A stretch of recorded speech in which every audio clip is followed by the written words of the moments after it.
దేవాని దివ్యవాక్యము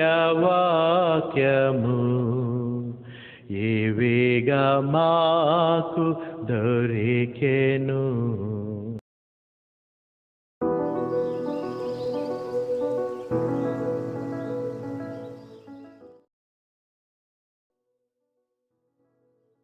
మీ సత్క్రియలను చూచి పరలోకమందున్న మీ తండ్రిని మహిమపరచబడినట్లు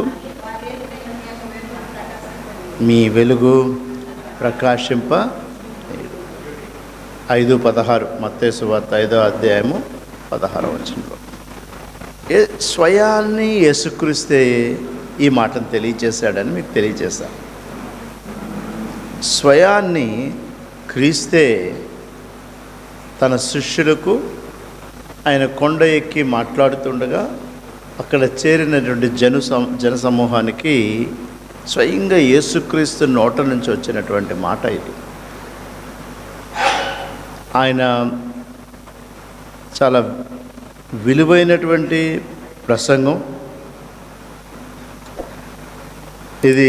ప్రతి ఒక్కరి దినచర్యలో, మన దినచర్యలో ఇతరులు మన సత్క్రియలు చూచి మాట్లాడుకోవాలి. లేకపోతే మనం కనబడగానే మనము వాళ్ళ జీవితాల్లో మనం ఏ విధమైనటువంటి సత్క్రియ, ఈ సత్క్రియల దగ్గర మనం చాలా కన్ఫ్యూజ్ అవుతూ ఉంటాం. ఏంటి సత్క్రియ? మనం సత్క్రియలు చేయవలసింది ఏంటి? ఆరాధనకి రావడం కూడా సత్క్రియ, ఆయన ఆరాధించడానికి కూడుకోవడం కూడా సత్క్రియ. ఆరాధనకి మనం వస్తూ మన కుటుంబీకుల్ని కానీ లేక మన బిడ్డలు వేరే చోట్ల ఉన్నప్పటికీ కానీ వాళ్ళకు కూడా ప్రోత్సహించి ఈ దినాన్ని ఆరాధనకు నువ్వు వెళ్ళు అని తెలియచేయడం కూడా సత్క్రియ. ఆయన ఆరాధించుట సత్క్రియ. ఇతరులను కూడా ప్రోత్సహించి ఆరాధనలో మన బిడ్డలు వాళ్ళు ఉన్నారా లేదా అని మనం చెక్ చేసుకొని, మన కుటుంబీకులు ఆరాధనకి రెగ్యులర్గా వెళ్తున్నారా లేదా చూసుకుని, మన బంధువులు రక్త సంబంధులు దేవునిలో ఆరాధనలో పాలు పంచుకుంటున్నారా లేదా అనేటువంటిది కూడా సత్క్రియే. పౌలుని సత్క్రియల గురించి మాట్లాడమంటే చాలా విస్తారంగా తెలియజేస్తూ ఉంటాడు సత్క్రియల గురించి. అలాగే దేవుని వాక్యాన్ని బోధించడం కూడా సత్క్రియే. దేవుని వాక్యాన్ని ఇతరులకు తెలియచేయడం కూడా సత్క్రియ. నీతో పనిచేస్తున్న కొలీగ్స్ కానీ లేకపోతే నీతో పనిచేస్తున్నటువంటి జత పని వారితో కూడా దేవుని పరమైనటువంటి వాక్యాన్ని చేయడం కూడా సత్క్రియే. ఈ సత్క్రియ చేస్తే ఏమని చెప్తున్నాడు? స్వయాన్ని యేసు ఏమని చెప్తున్నాడు? మీరు ఈ లోకంలో వెలుగు కలిగి ప్రకాశించెదరు. అది ఆలోచన చేసినప్పుడు మనము ఈ విషయాన్ని పలుమార్లు యేసు నీవు ప్రకాశించేవాడుగా ఉంటే దేవునికి చాలా ఇష్టం. అందుకే చీకట్లో ఉండమంటే మనకి ఇష్టం ఉండదు. చీకటి మనుషులు అనేటువంటి వాళ్ళు కొందరు మనం గ్రహిస్తే వాళ్ళతో ఉండడం కూడా మనకి ఇష్టం ఉండదు. కొందరి జీవితంలో చీకటిగా జీవిస్తూ, చీకటిగా మాట్లాడుతూ, చీకటిగా గత వారం మనం తెలియజేసాం, విమర్శించే వాళ్ళకు కూడా చీకటి మనుషులే అనేటువంటిది గత వారం మనం విన్నాం. మనం చదివిన దావీదు కీర్తన, ఇప్పుడు చదివిన 26వ దావీదు కీర్తనలో కూడా అలాంటి దుష్ట మనుషులకు దూరంగా ఉండమని చెప్తున్నాడు దావీదు.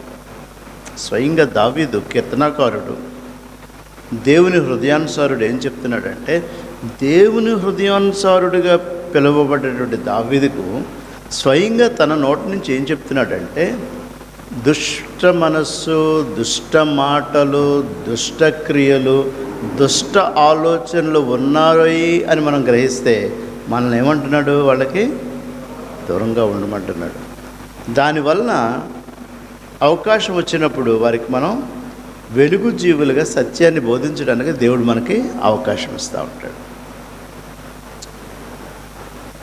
ఆ అవకాశాన్ని దేవుని స్నేహితుడు అని చెప్పి అబ్రహాం పిలువబడ్డానికి గల కారణం కూడా, అబ్రహాము పిలువబడ్డానికి కారణం కూడా మిట్ట మధ్యాహ్నపు వేళ వారు ఎవరో తెలియనటువంటి, వారు ఎవరో గ్రహింపుకు లేనటువంటి ముగ్గురు ప్రయాణం చేసుకుని వస్తే దేవుని స్నేహితుడు కాబట్టి స్నేహితుడిగా వాళ్ళకు కూడా స్నేహితుడిగా ఉండాలని ఆ సమయంలో కూడా మిట్ట మధ్యాహ్నం వేళ వారిని గృహానికి వచ్చారు కాబట్టి ముందుగా వారికి విందును ఏర్పాటు చేశాడు అబ్రహాం. ఎందుకంటే he's a friend of God. As a friend of God ఇతరులకు కూడా అతను ఫ్రెండ్గానే ఉన్నాడు. మీరు ఎవరు, ఏంటి, ఎందుకు వచ్చారు, సంభాషణ అన్ని ఏర్పాట్లు చేశాక వాళ్ళతో కూర్చొని మాట్లాడాడు అబ్రహాం. అందుకే అబ్రహాం పొలిమేరలు విస్తరించబడిపోయినాయి. పనివారు విస్తారంగా పెరిగిపోయారు.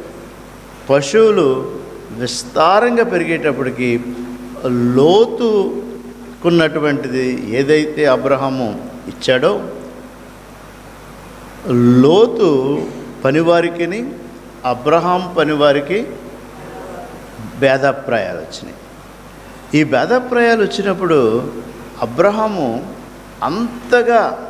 అంతగా ఇంకా విస్తరణ కావడానికి గల కారణం ఏంటంటే, లోతు పనివారు వచ్చి ఆక్రమించుకుని గొడవలు పడుతున్నటువంటి పరిస్థితుల్లో అబ్రహాము యోర్దాన్ దగ్గరికి వెళ్ళి, ఆ యోర్దానికి అటు ఇటు ఉంది, నీకు ఏది కావాలో తీసుకోవయ్యా లోతు అన్నాడు.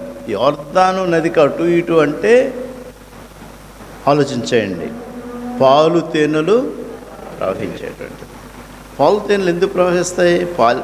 పాలు తేనెలు ఎక్కడ ప్రవహించడం చూసాం మనం అంటే, అక్కడ పంటల వల్ల పశువులు, ఆ పచ్చని తనం వల్ల పశువుల నుంచి వచ్చేటువంటి పాలు, అక్కడ ఉన్నటువంటి ఆ వృక్ష సంపదలోంచి వచ్చేటువంటి తేనె అబ్రహాముకి ఆశీర్వాదంగా మారింది.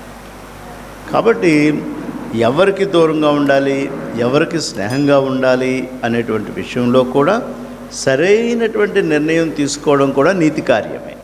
గుడ్ వర్క్స్, మీరు సత్క్రియలు అనేటువంటి మాట స్వయాన్ని యేసుక్రీస్తు సంబోధించాడంటే సత్క్రియ.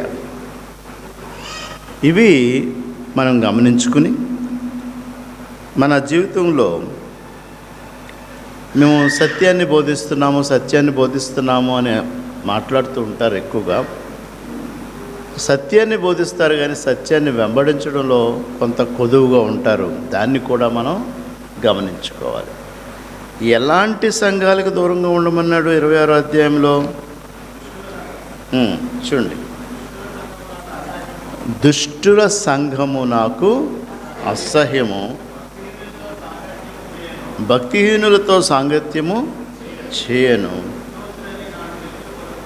నిర్దోషినని నా చేతులు. ఈవెన్ చర్చ్ అటాచ్మెంట్ కూడా దావీదు మాట్లాడుతున్నాడు. పాత నిబంధనలో సంఘంలో మనము ఎలాంటి అటాచ్మెంట్ కలిగి ఉండాలి, ఎలాంటి సంఘానికి మనం అటాచ్మెంట్ కలిగి ఉండాలి అంటే సంబంధ బాంధవ్యాలు కలిగి ఉండాలి. అది దేవునికి ఇష్టమైన సంఘం అంటే సమాజంలో సత్క్రియలు చేయు సంఘం. సత్క్రియలు, ఈ సత్క్రియల గురించి మనం ఆలోచన చేసినప్పుడు మన జీవితంలో మనము ప్రకాశించేవిగా వారిగా, మండుచున్నటువంటి వారిగా మనం ఉండాలి. సమాజంలో, సంఘంలో మన అందరం కలిసి సమాజంలో మంచి కార్యాలు చేసేటువంటి వారుగా మనం ఉండాలి, ప్రకాశించేటువంటి వారుగా ఉండాలి.